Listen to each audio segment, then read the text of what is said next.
अस्सलाम वालेकुम। मैं आपके लिए लेके आई हूँ एक यूनिक पराठा बनाने की रेसिपी।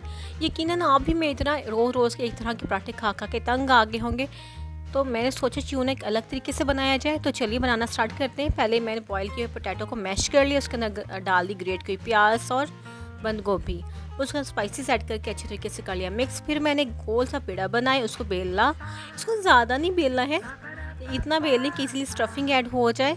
सिंपल सी यूनिक पराठे की रेसिपी है जो मैं आपके साथ शेयर कर रही हूँ। स्टफिंग करने के बाद जैसे हम कचौरी की पोटली बनाते हैं, बिल्कुल वैसी पोटली बनाएंगे और इसको दोबारा बेलेंगे। हम लगा लेंगे तवे पे बटर लगाने के बाद हम पराठे को पकाएंगे। और पराठा दोनों साइड से पक गया था ना अच्छी तरीके से, उसके बाद ही मैंने बटर लगाया था। इससे क्या होता है कि पराठे बहुत सॉफ्ट से बने थे।